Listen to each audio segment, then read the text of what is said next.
Hola amigos, ¿qué tal? Bueno, hace justamente 10 años, en el año 2014, noviembre, la infanta Cristina de Borbón, la infanta de España, la hermana del rey, ya era rey Felipe desde el mes de junio de ese año, estaba esperando en Ginebra una noticia que iba a cambiar su vida para siempre.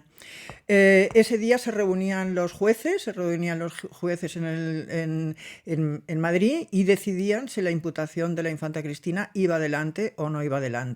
Ella estaba esperando en su despacho de la Fundación Aga Khan, donde trabajaba, la llamada de su abogado Miguel Roca.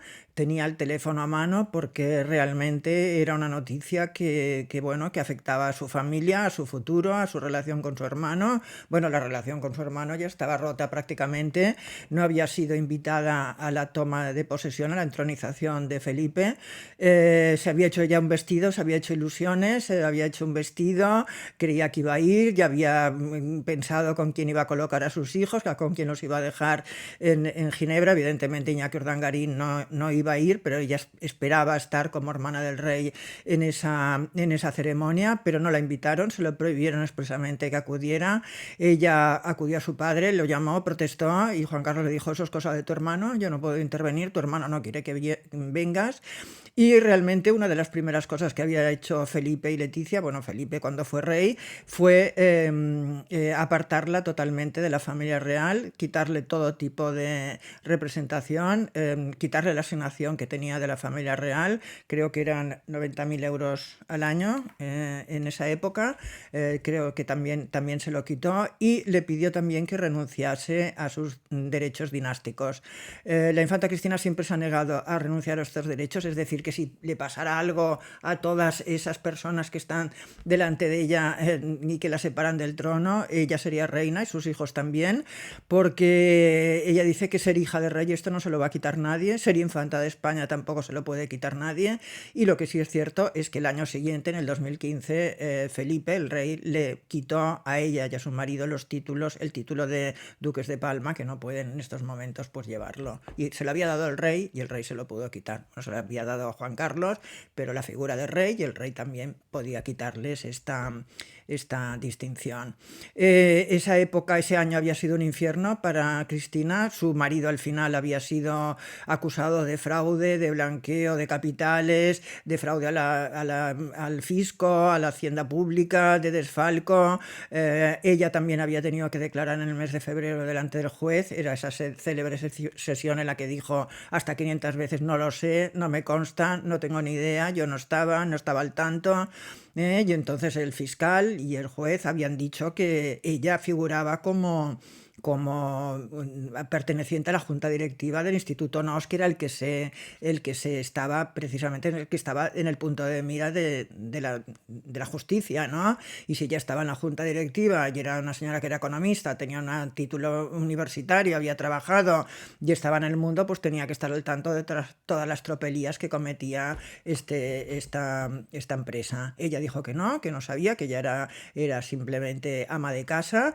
Se le presentaron varias facturas de cosas privadas que se habían adjudicado al Instituto NOS. Por ejemplo, ellos habían metido como gastos de la empresa clases de salsa que habían recibido Iñaki y ella en su casa con una profesora particular. Por cierto, que yo imaginarme a Iñaki, un vasco de 1 metro, casi 2 metros, y la infanta Cristina, que es más prusiana que española, bailando salsa y merengue, la verdad es que no me los imagino en absoluto. No sé qué tal les aprovecharon las clases, pero esas clases también se facturaron a costa del Instituto NOS. Las comuniones de los niños, cenas japonesas, de repente un día no les apetecía hacer cena o no les habían dejado cena preparada en casa, llamaban a un japonés para que se lo llevara. Esa cena también las metían en estas facturas como gastos de empresa. Fueron a ver El Rey León, por ejemplo, toda la familia al completo, y esas entradas también las pusieron en el Instituto NOS. Su vida había sido expuesta totalmente porque habían salido los mails privados de Iñaki Urdangarín, de los que se burlaba, por cierto, de Leticia, y también salían mails privados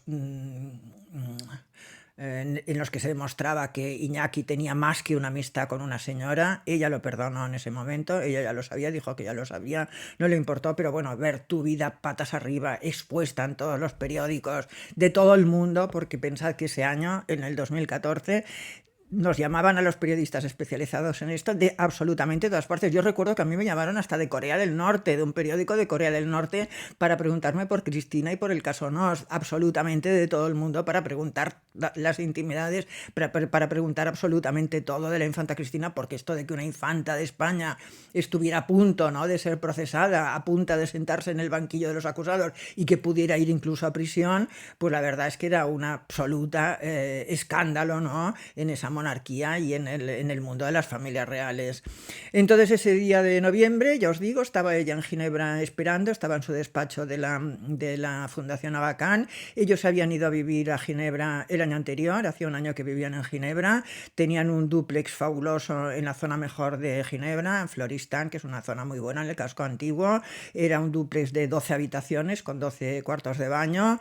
Bueno, los niños iban al Ecolín, que es un colegio también muy bueno y muy caro. Ganaban bastante dinero, tuvieron que explicarlo lo que ganaban. Ella de la Fundación Abacán ganaba 325.000 euros y cobraba de la Fundación de la Caixa 360.000. No, euros, sí, euros, exacto. Solamente la seguridad que necesitaban ella, sus hijos y su marido ascendía a 400.000 euros.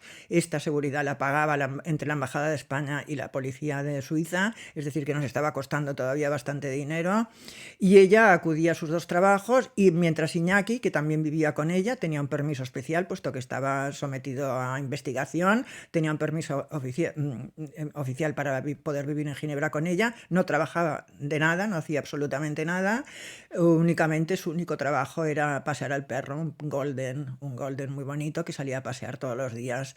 Sus hijos iban al colegio, tenían una cuidadora brasileña, y en esa época pues la infanta tenía paparazzis, tenía fotógrafos constantemente en la puerta de su casa de Ginebra. Entonces ese viernes en el que se estaba dirimiendo su futuro, no se sabía si se sabía evidentemente que Iñaki sí que iba a ser imputado, pero de la infanta no se sabía. Los abogados le habían dado buenas esperanzas, le habían dicho que no había ningún motivo, que no había ninguna prueba de que ella estuviera al tanto de todas las tropelías de su marido. La defensa de la infanta y la defensa de Iñaki eran distintas, los dos iban con abogados diferentes. Entonces ella insistía en que ya no sabía nada, que simplemente era ama de casa, no se había enterado absolutamente de nada de todo lo que hacía su marido, y entonces estaba esperando para ver si los jueces realmente habían creído esta versión, habían pensado que era cierto, que ya no sabía nada, si pesaba en su caso el hecho de que era hermana del rey. Incluso el presidente de gobierno le habían comentado esta situación y había dicho: yo estoy seguro de que la infanta Cristina es inocente. O sea, parecía que el hecho de que fuera hermana del rey e hija del que fue rey casi 40 años de España iba a ir a su favor. Y entonces realmente cuando sonó el teléfono, ella pensó que su abogado le iba a dar una buena noticia. Era Miguel Roca. Se creyó que el abogado le iba a decir: no os preocupéis, señora, todo está arreglado. Pero por desgracia el abogado le dijo que sí, que estaba imputada y que tenía que sentarse en el banquillo de los acusados. Eran 17 los acusados, que ella era una más, que tenía que sentarse en el banquillo de los acusados, tenía que someterse a juicio, que esperaban que el juicio fuera bien, pero que bueno, desde luego el juicio nadie se lo iba a ahorrar, y que ya estaba acusada también de todos los mismos delitos de su marido, excepto el blanqueo de capitales, que habían conseguido que no se le acusara de blanqueo de capitales. Bueno, ella evidentemente, luego el abogado dijo: bueno, y ha acogido con mucho ánimo esta noticia, ella es una persona muy valiente, pero realmente, claro, tuvo que ser un trago horrible. La prueba que esta noticia ella la recibió a la 1:45 del mediodía. Estaba en el despacho. Los periodistas estaban en la puerta de su casa. Los hijos ese día no habían ido al colegio precisamente para evitar que los fotografiasen. Ella había dicho que fueran con cuidado de no encender las luces. Era un día muy lluvioso, muy oscuro. Las luces del piso de Cristina y de Iñaki permanecieron cerradas, apagadas. A Iñaki no se le vio, no paseó al perro ese día. Y estaban pues todos los fotógrafos apostados en la puerta. Y llegó un momento en que la infanta Cristina tuvo que ir a su casa, o sea, fue inevitable y sabía que se iba a enfrentar con los fotógrafos. Entonces iba vestida con un anorak, un plumífero como acolchado de color azul marino, con una mochila en la mano, venía del trabajo, pantalones oscuros, llovía incesantemente, como os he dicho, fueron 2 metros los que fue del coche que siempre lleva con los cristales tintados hasta la puerta de su casa, pero le hicieron muchas fotografías en ese momento. Tenía ella, que está siempre sonriente, está acostumbrada cuando oye el clic de la cámara, ¿no?, a sonreír, es esa revista, esa sonrisa automática, ¿no?, que tienen las personas célebres, que cuando ven una cámara se ponen a sonreír sin darse cuenta. Ese día no sonrió, estaba profundamente triste, sabía que su vida iba a cambiar totalmente, ya estaba apartada de Leticia y de Felipe, no se hablaban ya desde hacía mucho tiempo. Felipe había coincidido con Iñaki y con sus hijos en un campeonato de balonmano donde él había entregado una copa. No se habían acercado, no había dejado seguridad, no habían dejado no solamente que no se acercara Iñaki a su cuñado, sino que no se acercaran los niños a su tío. O sea, Felipe no saludó a ninguno de sus sobrinos, eso que eran niños, ¿no?, y que no tenían ninguna culpa de lo que hubiera podido hacer el padre. Eso a Cristina le dolió profundamente.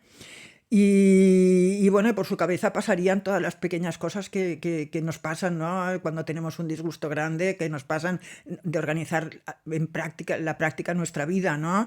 Supongo que ella llamaría a su madre inmediatamente, se enteró de que ese mismo día, mientras ella recibía esta noticia horrible, su cuñada, su odiada Leticia, estaba en Portugal, había sido el primer viaje que iba en solitario, había ido a un congreso sobre enfermedades raras, estaba con la mujer del presidente de Portugal, iba vestida de rojo, estuvo muy sonriente, iba vestida de este rojo casi desafiante, decían los fotógrafos, ¿no? Estaba muy guapa, estuvo muy segura de sí misma. Luego fue a una exposición, antes de volver a Madrid, fue a una exposición de pintura española. Su hermano estuvo recibiendo audiencias incesantemente en Zarzuela, o sea que ya no se comunicó con ninguno de los dos durante todo el día.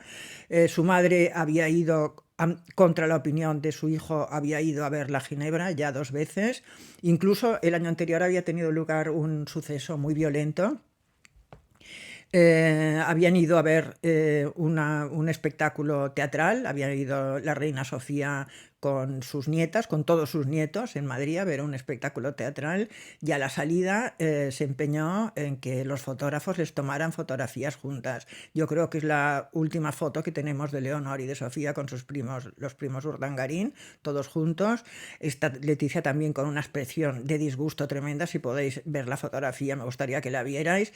A regañadientes lo hizo. La reina Sofía consiguió que posaran todos juntos, pero eso ha sido un palo más, ¿no?, en esa distancia que tienen, en esa cortina, ¿no?, ese muro que hay entre Leticia y su suegra, ¿no? Uno más que ella, su suegra, como es natural, se puso al lado de su hija, y al ponerse al lado de su hija pues se enfrentó a Leticia y también a Felipe.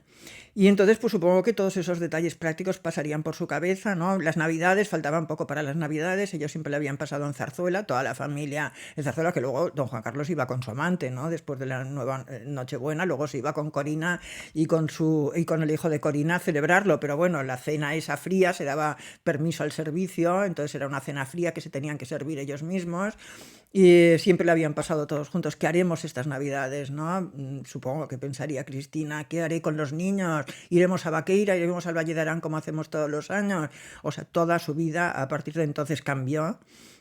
Pero ya en ese momento podía decir, bueno, pues tengo a mi marido y a mis hijos, que al fin y al cabo es lo que me importa, este hombre por el que he luchado tanto, por el que he sufrido tanto, y supongo que se cogería a su marido, que estaban en la casa a oscuras, ¿no? Yo me imagino a Iñaki a oscuras ahí en su casa esperando que llegara Cristina. Yo creo que se abrazaron todos, ¿no?, y dijeron vamos a estar juntos pues hasta el último momento, luchando, ¿no?, juntos. Pero tampoco esto fue verdad, porque sabemos que Iñaki, en cuanto salió de prisión, se fue con otra mujer, abandonó a la infanta Cristina por otra mujer, esta mujer que tanto se había sacrificado por él. Y yo siempre que me acuerdo de esos días, me he acordado mucho en estos días, ¿no? De lo que tuvo que pasar la infanta Cristina en ese momento. Y yo de quien me acuerdo siempre pues es de un actor secundario, me perdonaréis que siempre vaya lo mismo, ¿no? Pero me pienso siempre en ese Golden, ese perro, ¿no? Que paseaba Iñaki, que lo paseaba todos los días. A partir de entonces dejó de pasearlo. No supimos nada más de este perro. Se llamaba Kobe. Había compartido vacaciones con los niños. Habían estado en el Valle de Arán con él. Salía siempre en el portamaletas del coche. Desapareció. Y a mí, bueno, cuando me acuerdo de aquellos días, pienso siempre, ¿y dónde estará Kobe, no? ¿Qué se habrá hecho de Kobe?